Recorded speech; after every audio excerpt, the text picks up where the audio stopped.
Hello, everyone. Welcome back to the Northern Showcase. We look forward to spending the next hour with you. I'm Penny Olorenshaw, a former stage manager, now Webflow developer in Trenton, Ontario, and I handle communications for No Code North.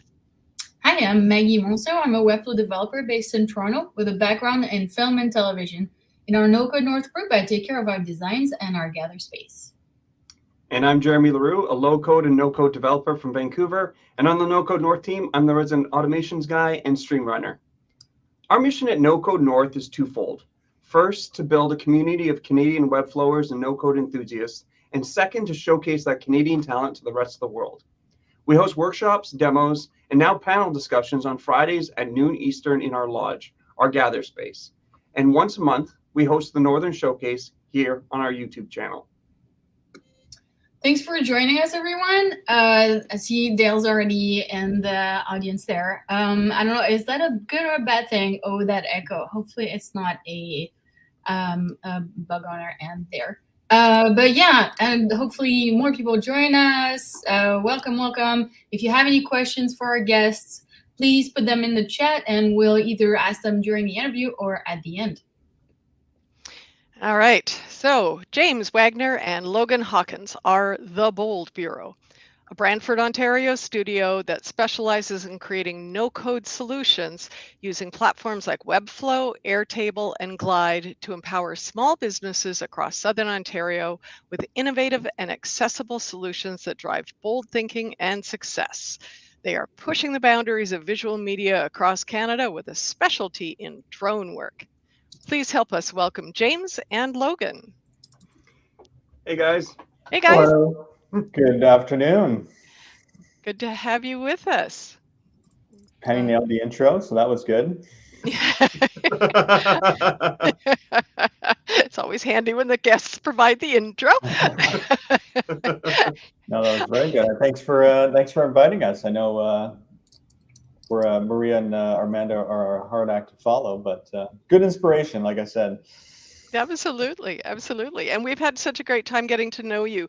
We first met in person at the Toronto Watch Party last fall, at least you, James. I think Logan wasn't with us that day. And then we met you both in Chicago, which was terrific. And we've done a couple of in-person events since then. So it's really nice to be able to share you with the rest of the community today. Yes, it was very good too. I was looking for, I know we were going to Conf, and then I was looking for a watch party, of course, with it being in Chicago. So it was a good, I know I've seen some of the stuff that everybody's done, including Eric as well, but it's good to actually get out to see everybody there at the watch party. And then, yeah, everybody made it to Conf, so that was good. Mm-hmm. Yeah, excellent. Jeremy, do you want to? So whereabouts is Brantford? I guess because I always like for people to know where in Canada. So Brantford's about an hour outside of Toronto on a good day, I'd say, without any traffic, of course, along the 403. You can take the 403 directly into Toronto. So right outside Hamilton. So 30 minutes, Burlington, Hamilton Bay area there on Lake Ontario. 30 minutes there. City really based around the 403 as well. So a lot of people coming in and out for work in Toronto, and really it's expanded itself to be its own really sustaining. I think we're probably over 150,000 in the Brantford area now. So it's a really good little community. And yeah, there's Brantford, there's Paris, there's good rural communities around here as well. So that's nice to be able to access a lot of different rural cities that you don't have to venture into Toronto as well to get business or anything like that. So that's where we've been at for both of all our lives now. So we don't mind it. No, Great. nice. Excellent. Well, I'm going to pop Penny and Maggie out and ask you guys some questions. So, I was looking online for pretty much anything about you both, and you're not online ghosts, but it's very like professional level. Like that's everything about you online. So, what are your backgrounds before the Bold Bureau? Maybe James, you can start us off, and like how did that how did that all come about for you? So after high school, in high school I did a co-op at a marketing agency local to Brantford and Paris, which then transitioned into a job of just managing the projects and managing some back end of the websites, so CMS stuff. And then a year or two before COVID, I wanted to venture out and try to do some own stuff. We dabbled in Wix, and he dabbled into Webflow even early on. I think probably 2019, 2017 even. But mainly we were looking to use friends and families, businesses, and to help them out online. So we did a lot of stuff while I still worked at the agency with some smaller Wix sites. But then ventured into, over COVID, we really got into Webflow. And Webflow really took us into looking at larger client bills and really just looking at it from a no-code standpoint. So COVID was really just a rethink for us, I'd say, and really to put us COVID was 2-3 years, so really the first year of COVID was really a rethink and to really position ourselves. And then over that time, we really grew into what we are today as far as a no-code agency. And last year, Logan just wrapped up a business diploma. So that was kind of, we really, the timing really worked out well now, and we're really on the path to trying to be a self-sustaining agency in the local area. Very cool. And so, Logan, how did you? I guess what's your story as far as like finding, I guess, joining the Bold Bureau and stuff? Well, originally we actually we had originally met in high school, and we were working on the website for the school actually together, doing kind of I guess you could say like literature work, some amount of CMS stuff. Didn't really 100% know what we were doing, but we were still working on the school website. And then after high school, when he went off to the other firm, I went to try and do some computer programming at Fanshawe. Didn't quite love the programming and all the in-depth everything that was going on there, and that was just right before COVID hit. And then when COVID hit, I kind of rethought what I wanted to do and figure that out. So ended up going to Conestoga for a couple of years of just general business. While we kind of figured our stuff out with the business, I was mostly doing media related stuff early on. But I've started to grow more into, no code, low code, as well as just databases and a lot of back end systems that support our websites that we work on today. So kind of where I ended up getting dragged around, but found my place here where we are right now, and happy with it. Excellent. So you guys have known each other since high school then. So Yeah. It's been it's been a long time that you've known each other. That's cool because I think being friends for a long time and then going into business must be kind of an interesting dynamic to it, because you have known each other for so long, so you know each other quite well. Yeah. And so how does that work with the business? Are there set roles in your partnership, or do you like hand off different things? Yeah, there's definitely not like one thing that we never not work together on. It's very much a dynamic of he knows what I'm doing, I know what he's doing. But me being more on the marketing side, I tend to lead a lot of marketing ops and leading discussions with clients for their marketing strategies and stuff. So and then design. I know Logan hasn't designed a website in his life, so it's mainly on design for that and Webflow dev. So design and dev on my part, but as our websites have gotten more complex and stuff, and especially backing all our sites onto Airtable and with WhaleSync and anything, whether it's Make or stuff like that, he's gotten more involved in actually content strategy and figuring out how stuff can line up for clients to manage. But then all our clients, or most of our clients, typically we wrap into media as well. So like video stuff for drones or actual just photography for their business. So that's where Logan's bread and butter is as well.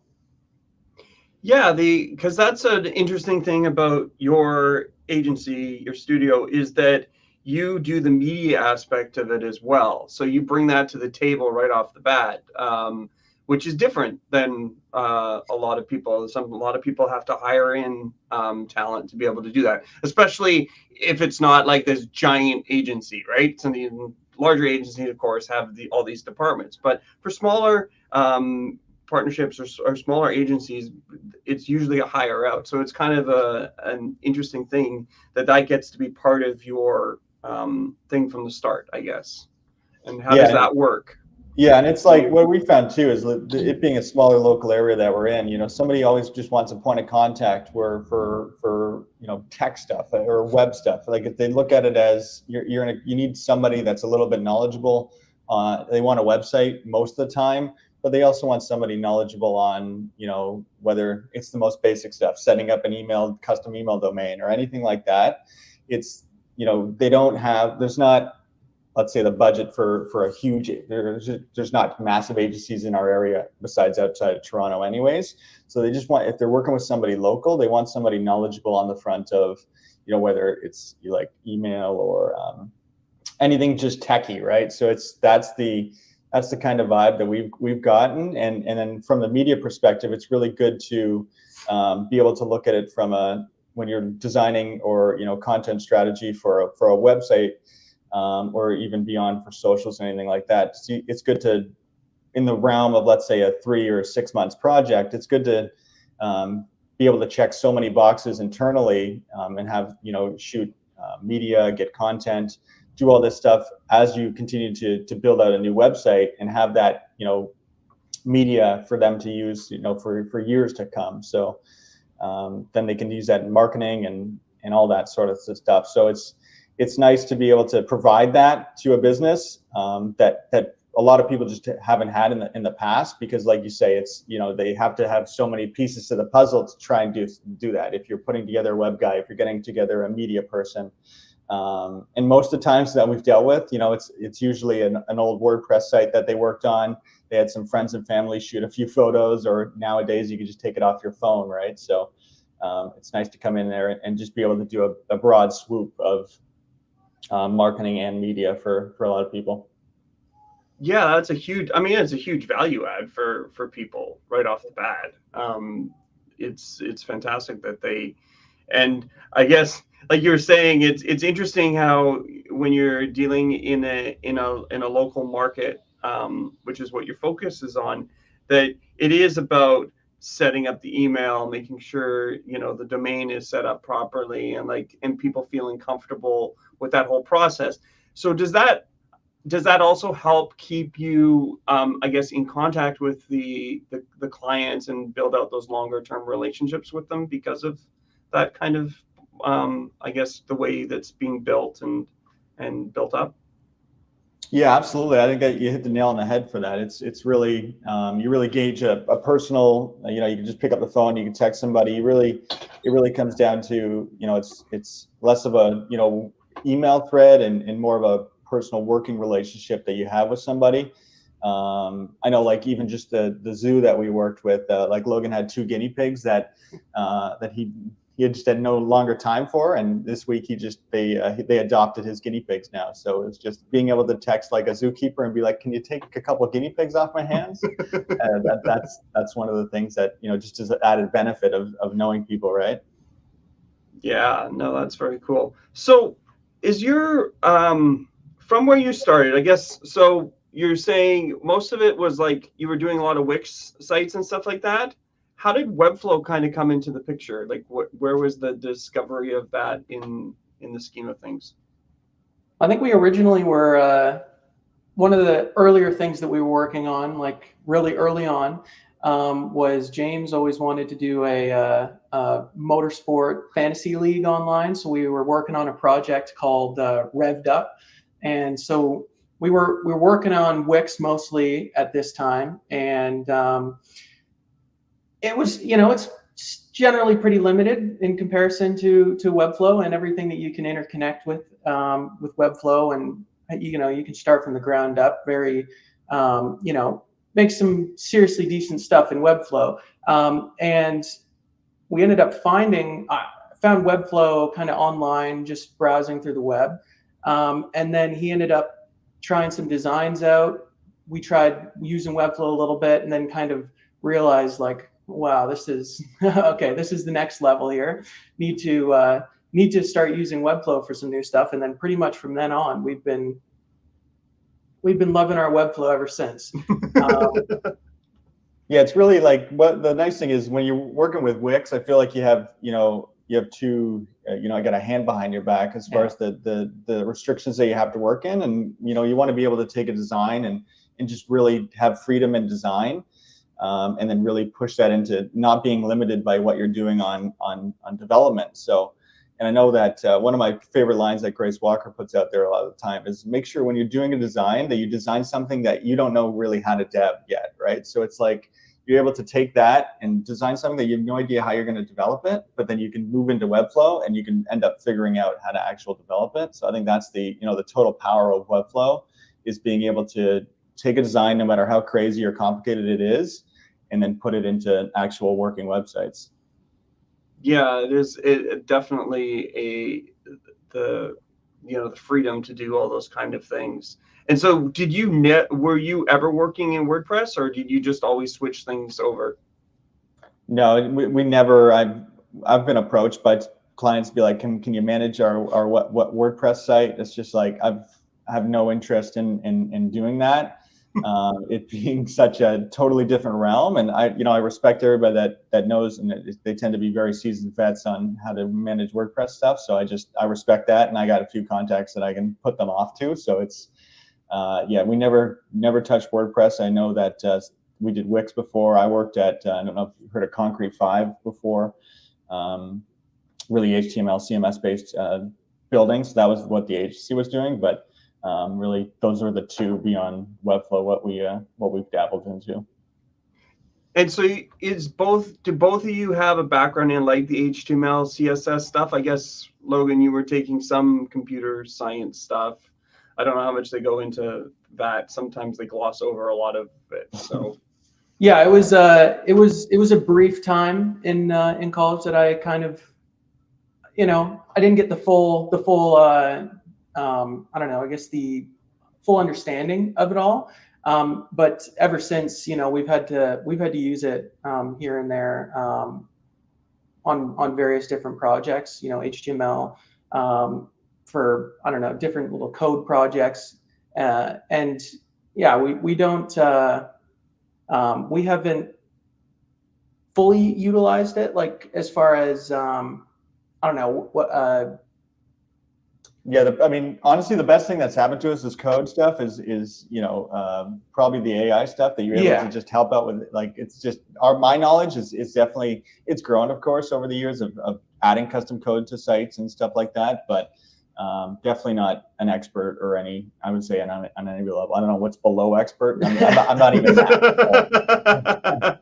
Well, no, but I think that's a misnomer, though. I mean, a lot of programmers, they go through stuff and they learn it and whatnot. But that's why Stack Overflow always existed, right? Like it was always about, you can't keep all of the information in your head.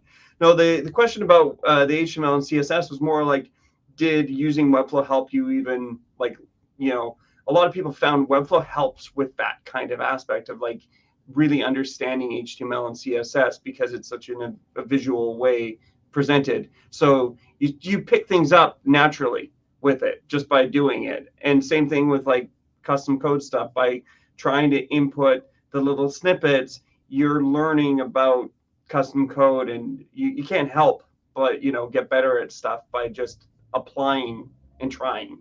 Yeah, exactly. And you can, at least, on a surface level, you can look at something and you can try and validate it yourself without having to, whether you're taking a snippet and something's wrong there, or you want to modify it or anything like that. On that level, at least, you can look at code that you're adding to a site and get comfortable with that. And of course, now with a lot of CSS properties, that's Webflow adding and stuff. I think that's just going to continue to increase a lot of people's knowledge on including myself's level of CSS in particular. Well, yeah, because I look at the Twin Valley Zoo site, and it's not a simple Webflow, like it's not a simple site. You have a lot of custom stuff built into it with like the snazzy maps and the Google API hookup and things like that into it. So I wouldn't say that you don't you don't really know what you're doing. I would kind of buy away from that. I think that the proof is in what you put out. And so like don't sell yourself short on that at all.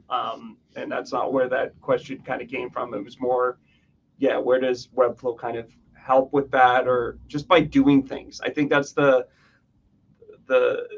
part that I think just trying things and, like you said, validating whether it's going to work or not. Why doesn't this work? And having to go through that problem solving process, is what this is all about, actually, I think.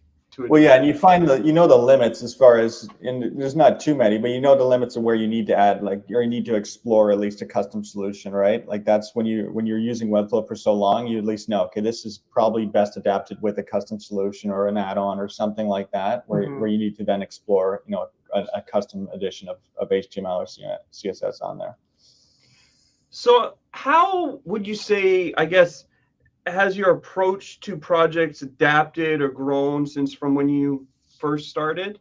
Like how has that been for you as far as like I don't exactly know how to ask the question. It's just like, what are there changes that that have happened in your process or things or different approaches to projects now? I think the main thing is making sure that, from when the first chats and the first kickoffs of each project, you really want to get on an understanding as far as what to expect from a client, right? You don't want to, one of the worst things is you don't want to have to chase anybody or you want to set expectations, whether it's on a design level, content level, anything like that. You both want to what am I looking for? The set expectations, and then be able to gain content or to understand what they want from each project, right? So you're not guessing, you're not chasing, you're not doing anything like that.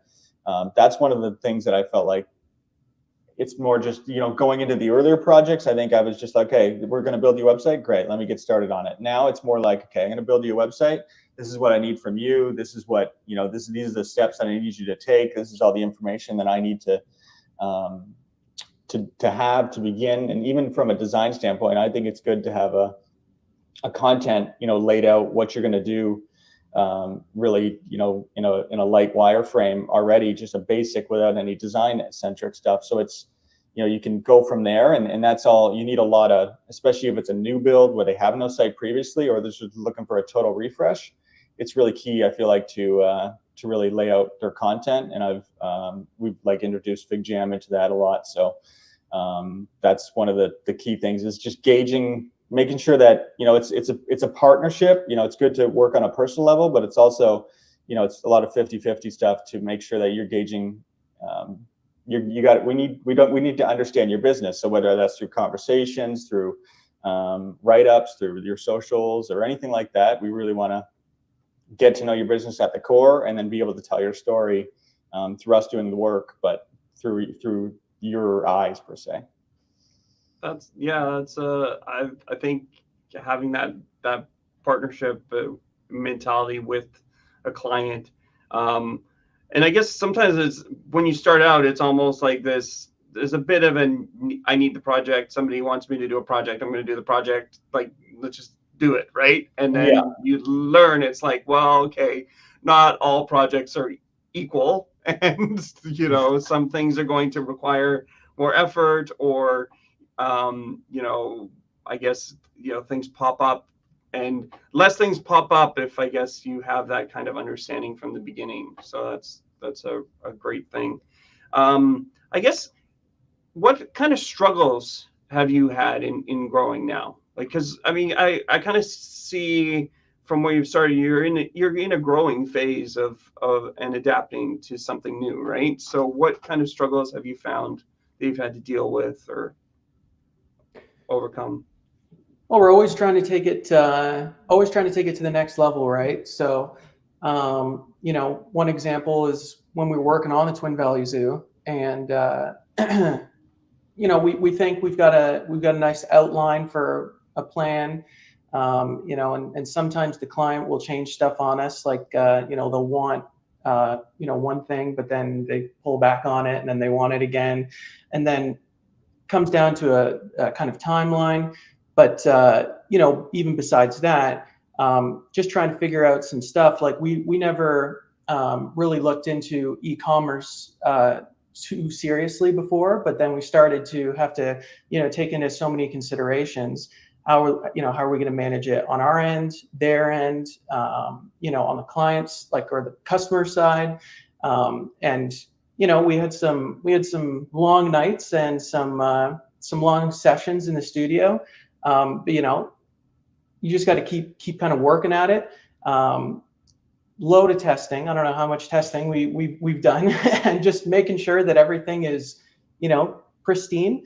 And you can always make it through and find that perfect fine line that you need to go forward. Yeah, it's certainly important to. I feel like that goes back to even just being marketing and media. I feel like we really take on probably more responsibility than we need to in a lot of projects, where we're like, okay, we're going to be your point of contact on this. And then we like you said, on just an e-commerce site, like it's a lot of custom stuff that's using the native e-commerce on Webflow, but beyond that, it's a lot of custom make and Airtable and all that sort of thing. But I wanted to take it on. They were using just a I don't know, it was Fair Harbor. It was a terrible solution to begin with, and they were like, hey, we need something. And of course, we're not going to venture off of anything as far as Webflow to build the actual website. So we wanted to figure out what we wanted to do there. So that goes to being the sole point of contact for a lot of projects, not having to outsource or anything like that.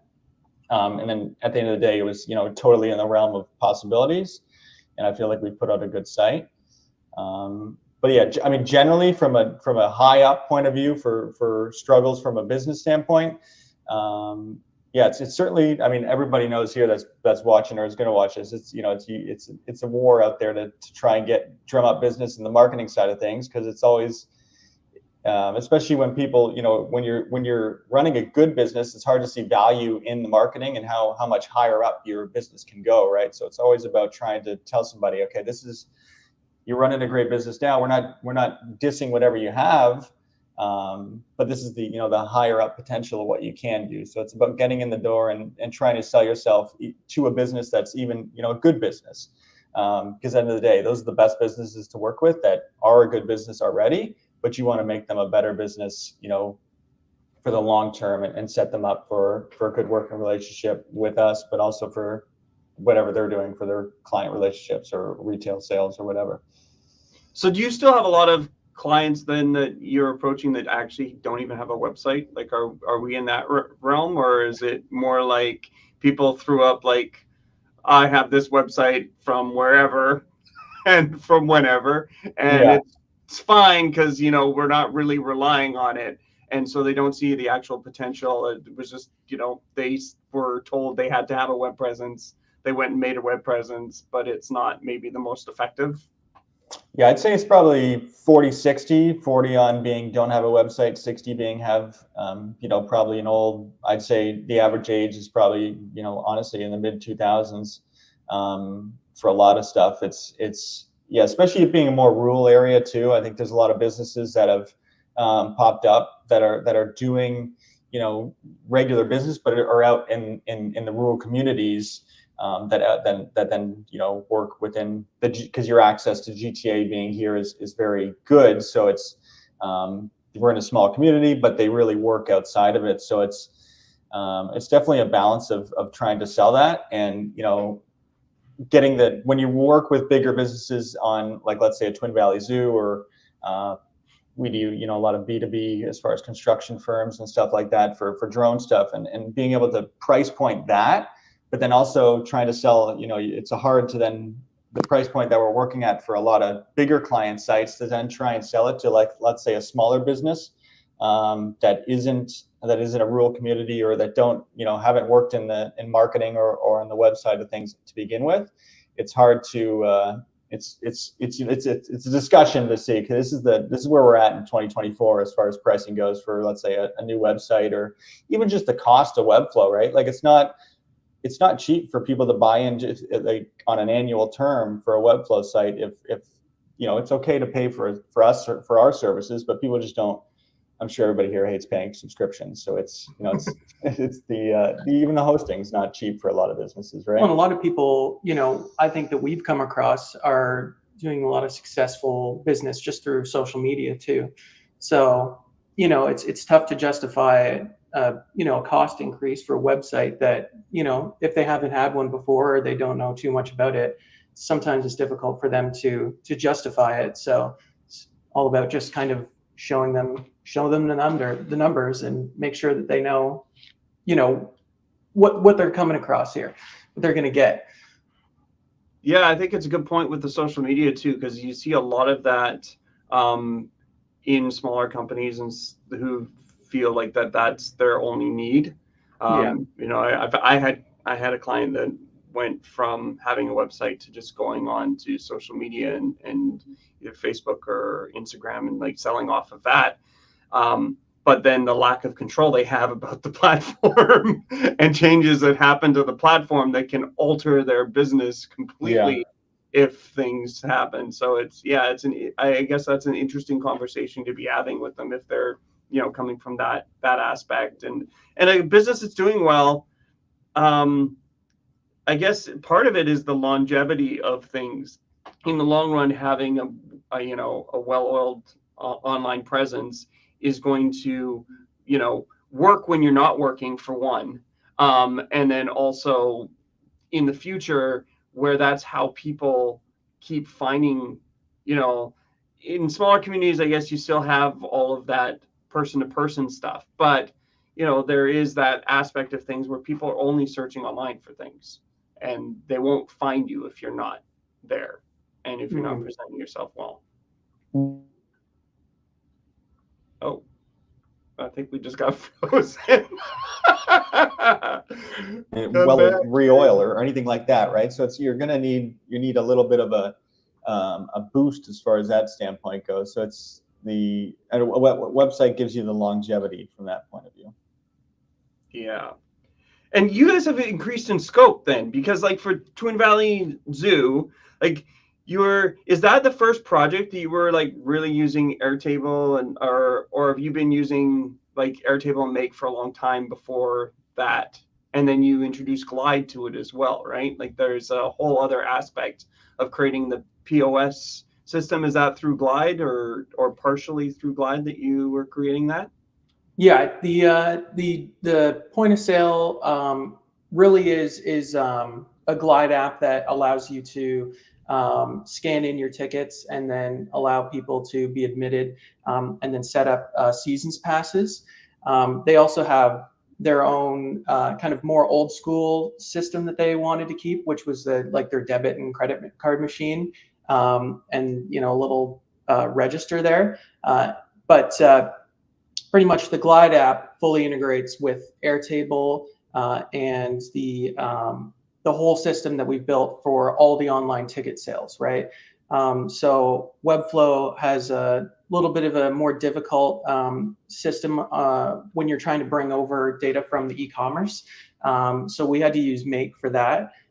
Pretty much all the data comes from Webflow into Airtable. Everything is automated, processed there. And then everything then goes from Airtable into Glide for the people at the zoo to be able to manage and bring in the new customers. It's the first time we worked with Glide, and Make we've messed around with it a lot. Previously, we mostly used WhaleSync. WhaleSync, I think, is a good general solution for a lot of your more search engine optimization backend solutions. What else? Events, kind of thing. But we specifically needed certainly Make on this kind of solution. Airtable. I was just going to say Airtable. Yeah, we've used Airtable now for I'd say probably better part of 3 years. Yeah. We've like working on a new project right now that one of the main things that sold them on it was the Airtable backend, it being the Airtable backend for them to manage their entire Webflow CMS, and then it syncs it up with WhaleSync into Webflow. So, you know, the majority of it being is that they don't have to touch any of the, like if it's really just managing your CMS, they don't have to have a Webflow account to begin with. They can just manage an Airtable, and then that gets automatically synced, and we can manage any errors or anything that rarely comes up. But you know, they love having that just simple solution where there's not a lot of I feel like, you know, managing a larger Webflow CMS without Airtable is kind of like working in a straitjacket, because there's so many clicks to do, let's say, one thing, or to add one, you know, drop down or anything like that, you know, addition to a select. There's so many different clicks. When you're in Airtable, you get a broad scope of, let's say, your entire website, and it's really easy for them to manage that. So Airtable, WhaleSync, Webflow has been a really good workflow, and then the Twin Valley's really been just on steroids with the addition of the e-commerce side of things with Make, and then Glide being the external app. And so for Twin Valley, it's Airtable database as well? Yes, yeah, full Airtable database for their let's say regular CMS for their website, so like the animal database and all that sort of thing, and then for the e-commerce, it's also in there, and then connected to Glide. Yeah, no, I mean, if anybody's, I put the link in the in the chat there, so people can take a look at it. I'm just going to pop it on the screen here, actually, because it's really impressive work, guys. And seeing the other aspect of it, like how is it for adapting the POS system? Like for, I guess, not adapting it. What's the word I'm looking for? The people using it. I cannot think of the word that I'm looking for right now. But how is it for, you know, the adoption of it? That's the word I'm looking for. Like how did the staff like it? How does different, because it's, you know, when you go like super old school to something like this, was there a lot of resistance to it, or was it like everybody was excited about doing it? I think the nice thing is that it's all run off iPads. So they have a very young group there that actually runs let's say I don't know what you would call it, like the entrance station or the gates. So everybody knows how to use an iPad, right? And the nice thing with Glide is that it's, you know, really drag and drop for a lot of stuff, and is really, you know, you're buying into a really pre-builder. So it's really the user friendliness of the Glide app is really key. And as you know, develop stuff, you can do so many different things, and you can understand user pathways. So yeah, we were looking at it to do before we found Glide, and I know for a lot of no-code TO events, you know, Glide's been a huge sponsor and huge pusher of that. We were looking to do some custom stuff with FinSuite and what was the Wizzed. So we were going to venture down that, which is really out of our realm, but then we found Glide, and it was way more no-codey and low-codey. So, but Glide's honestly really strongly no-code. So that was good. And it was really a day of telling them how it works. And yeah, we have an external barcode scanner barcode scanner works as really a keyboard. So it scans any QR barcode, anything like that, and scans the record ID right into the Glide app. And it's really been, their buy-in has been pretty well. And I know that they had an old Windows machine there using for printing out like seasons passes and stuff. And we just upgraded them to a Mac. So they're really into the Apple ecosystem, let's say. once you buy in, they're like, this thing sucks. We want an Apple computer. Well, I guess if you're working on it, you know, I'm a Windows guy, so we won't be having the Apple discussion. But as far as like the buy-in of like old technology to seeing I mean, it seems like in a way you've really opened the eyes of people. And when you work with businesses, you're showing them how streamlined things can be and how much time, you know, people can save by not necessarily changing a whole mindset of things, but just like giving the tools to be like, see, you're already doing this. Here, do it better with this. We have the ability to do it better now by using these tools, and you don't have to deal with this anymore. I think that's a great thing about the Airtable. Your explanation was that, in Airtable you can see everything. So it's like it's not the same thing as a Webflow CMS where you have to go through every single field. It's like all there in a row, more like a spreadsheet like people are kind of used to probably as well. Yeah, exactly. And even, if you're on old WordPress site, they tend to be a lot of management of like, let's say a very CMS based or outline stuff like an Excel sheet or anything like that. So an Airtable isn't very daunting for somebody to manage their website. It's quite, it looks like you can tackle that. So I think that's been there's nothing unfamiliar to it. Even as powerful as you can set it up to be, it's still easy and friendly for them to manage. Well, I want to go back to the. Oh, sorry. No, I was just going to say Logan. you can also add like interfaces and add additional automations and everything, whether it's in Glide or Airtable, that allow you to make that end screen a little bit nicer for your users as well, especially for finances, any type of numbers really that you want to show off. It's easy enough to showcase that. Oh, we got a question from Jeff before I hop into the next one. How did you choose Glide? I think we were recommended Glide. You found it originally, I think.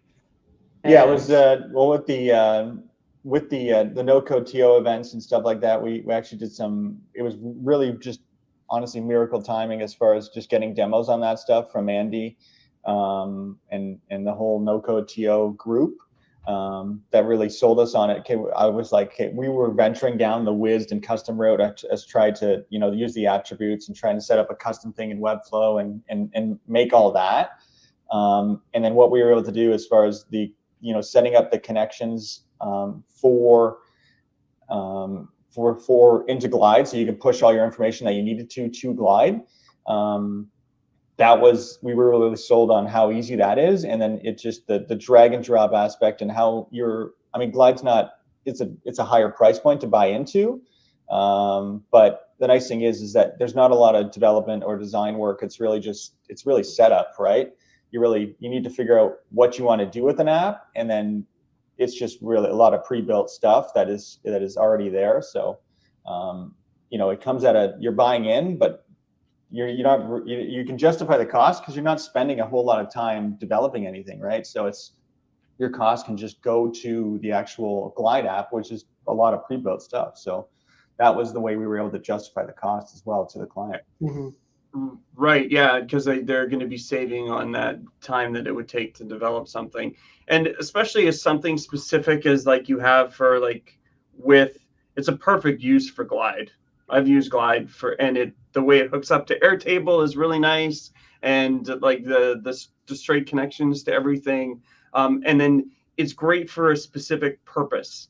I think if you're building things that have to do a whole bunch of different things and are a site that's doing a bunch of different things like that, then that's maybe where you're going to be going to much more of a custom low code app solution kind of thing, versus I think what Glide's really good at is like that one line, keeping things in a narrow focus and executing it very well. I think. It's a great solution for that. I think it's I don't know how many POS systems that they've are very similar solutions that they run, but I know the Glide team was excited to see the use that it was out of. So it's a great solution for it, to have it, like you say, just to know what it needs to do, and for it to be, let's say, stationary and just repeats the same tasks over and over again, that you're not going to get any surprises or anything that they can really find to screw up or add anything. It's just it's made for purpose, and it does it great. Yeah, no, that's awesome. I wanted to hop back into the media stuff. We talked a little bit about how it's great to have it in-house, but what we haven't talked about is one of the big aspects and what you do, and Logan, this is probably more your area, is the drone work. So how did that, how did that get incorporated, or have you always been, well, you've always been kind of the media person, right? So how Yeah, I did think drones get into it? Yeah, I think between the two of us, we've always had a kind of a flying mindset. We both like airplanes and stuff like that. So we've always been kind of we've always had. He had a drone for a long time. I had a drone. There were similar drones, and I can't remember when exactly we started doing it, but we not too long before COVID, we did try and start doing some stuff with a drone, and we took it across, I think, up to Windsor and potentially up towards Montreal as well, and did a bunch of stuff with his old car, and pretty much since then we've been we purchased a newer drone, and we took it also pretty much across most of Southern Ontario, and started off doing a ton of stock images, for different platforms like Shutterstock, Getty, and eventually we started to do some stuff for clients. And when it comes to working for clients, sometimes the situation or the job gets a little bit more difficult than just putting it up over a lake and calling it a day. When there's an advertised event, as an example, or if you're flying over Toronto, it tends to mean that you have to contact Transport Canada and let them know ahead of time. And you need a license. There are two different types of licenses. You can get a basic and an advanced license. And when you have your advanced license, you then have the ability to contact Transport Canada. And there's a ton of paperwork and a lot of regulations that you have to follow. So it's a lot of fun for that kind of thing. It can be up to 30 days to get back from them. But once you get your approval and everything, it's perfect. Having our drone to be able to fly anywhere helps out a lot of our clients, and we've shot some cool stuff even here locally. But pretty much try and do that with most of our clients that we work with. You get the most out of our projects when you do media, and especially I feel like aerial. It also depends on the client, but it really you can really show off of buildings, or your general property, or your nice cars, even if you want to. You can really show them all off best with the nice high up view drone. So yeah, I saw some of the video footage. I mean, it's really, really nice. And I guess I think I saw one of your tweets as well about dealing with Transport Canada. So I mean, that's the other thing that people, I think, have to understand, is like there is a lot of regulations around it. So having people that are good, licensed, that incorporate this into what you do, I mean, it's a huge value add for people. We're shooting. We wanted to shoot Victoria Day, but we couldn't get approval to do the zoo.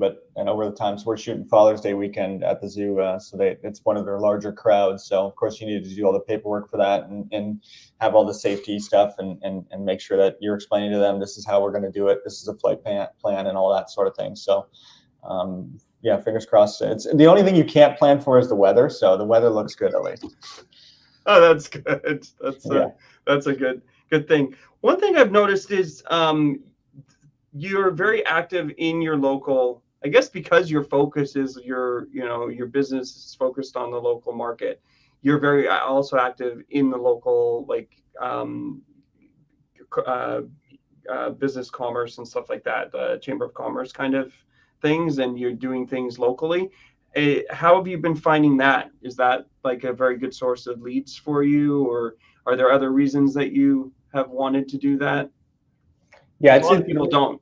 Yeah, I think that I think it's a key thing for us to get out there and to try and do that. I think over the last year, we both joined. We're in a dual, so we were Brantford and Paris. It's more like Brantford is the city, and then Paris is more the rural area. So we're both members of those, and we rented out a brew house locally.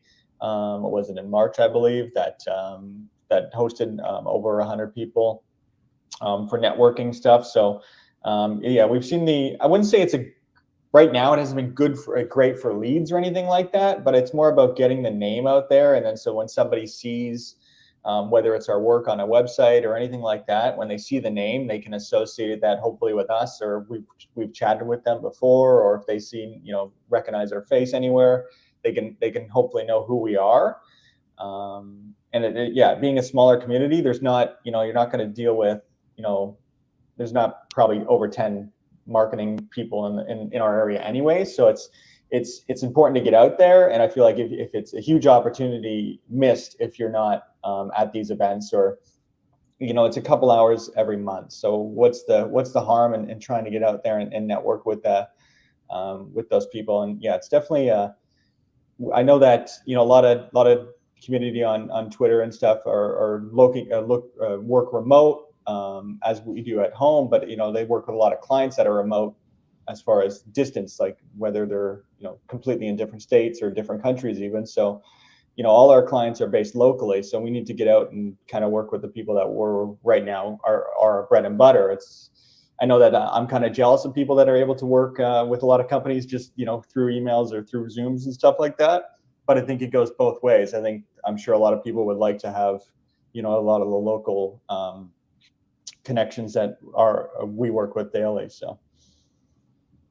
And so where is the Bold Bureau headed? Are there type of dream projects, subjects that you want to tackle? Like what are your guys' big dreams for where you want to go?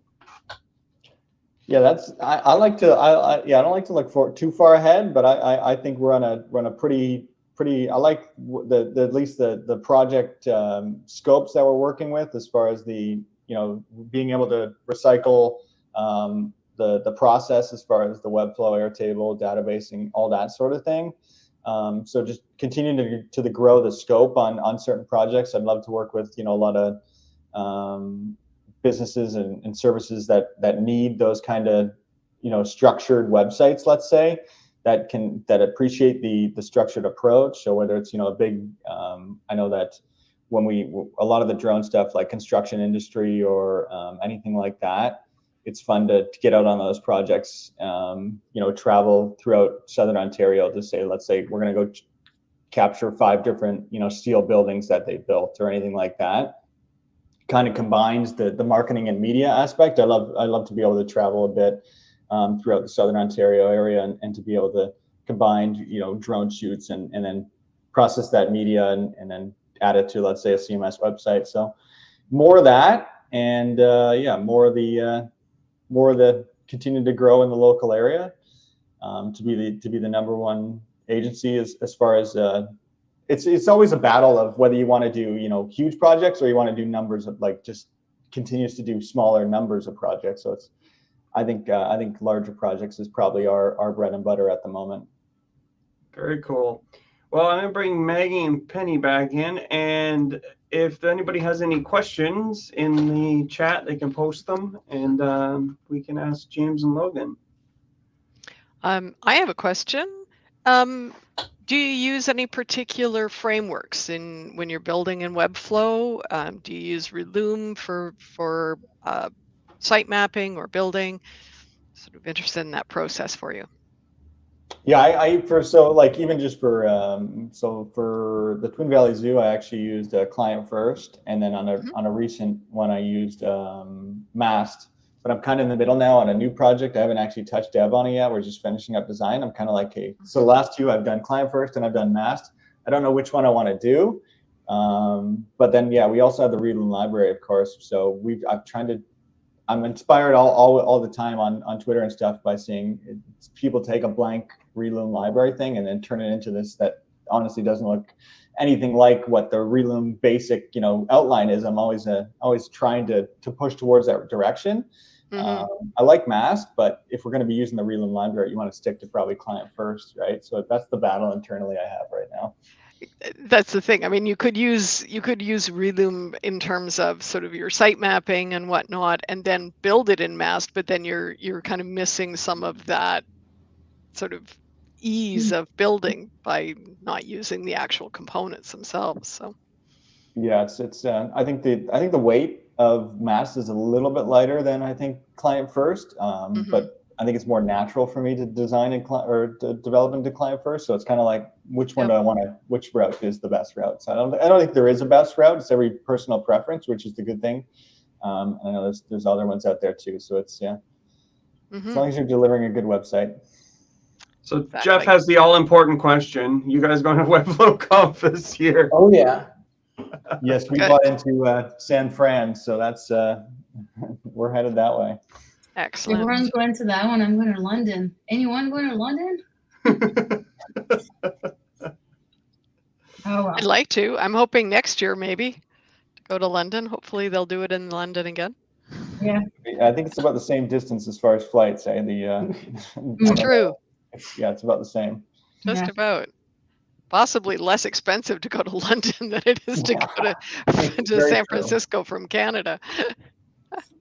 Another cute question here from Dale. Based on what Bold Bureau is now and wants to do, what kind of person would be your next hire?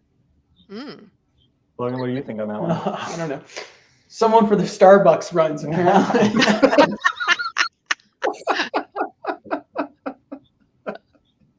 Yeah, I've dabbled into I think Webflow like a developer. I think I know I have a few people that I wouldn't mind to let's say at an endpoint. I think develop a website would probably be the best because we spend a lot of time just managing, getting content from clients and managing the relationship aspect and getting that. So it's more just the development is honestly the last thing a lot of the last things in the chain. So I wouldn't mind putting that off or to add somebody there to develop a site that we designed with a client side by side. And then, I think that would be probably the best thing for us to increase volume per se.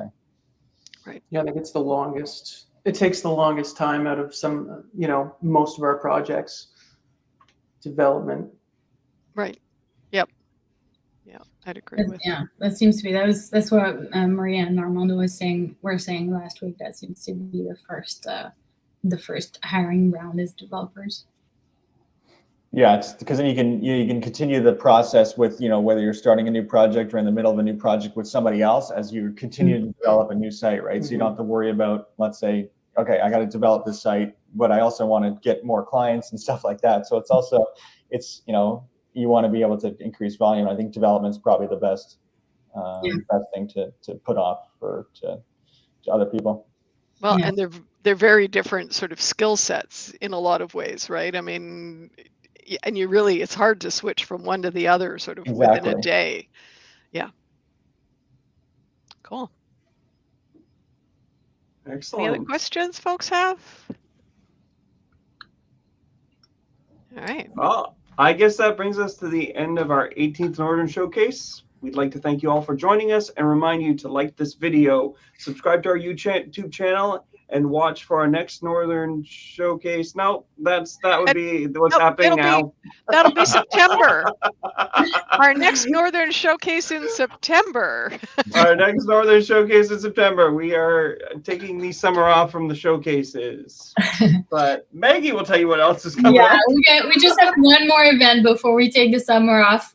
Join us in the lodge next Friday, June 21st, for a workshop with WebBay, Keegan. To discover why he thinks that Webflow is the perfect tool for learning full-stack web development, covering topics such as visual development and project-based learning, designing under constraints, niche community victories, and a dev-focused roadmap. You don't want to miss that one. And yes, that will be the last one until September. We take a break in the summer. Except it's not totally a break. Oh, yes. That's true. Yes. Right. And also... We skipped this part, so we should ask you where to find you online. We're a mess at the end of this. It's definitely time for a break. Yeah. So, guys, tell us where we can find you. Yeah, best spot, like Jeremy said at the beginning, we're not the best in putting ourselves out there, but really been really great on Twitter, X, whatever you want to call it these days. That's where the best of our most fun we have and the most work we share is on there. Excellent. Great. Well, we're really glad that you were able to join us. We are taking the summer off from doing larger events, but please do join us for our Friday hangouts. We're just going to do summer hangouts like we did last summer. And if you've got a little more time now that, perhaps we're not as busy a season, we really hope folks will join us and come and check out No Code North. So please visit our website at nocodenorth.com and sign up for our mailing list to receive all of our latest updates. Follow us on Twitter, LinkedIn, Facebook, and Instagram. And join us on Fridays in the Lodge, which is our cool gather space, is totally the coolest. And our Lodge hangouts are open to everyone. So until next time. Bye, everyone. Bye.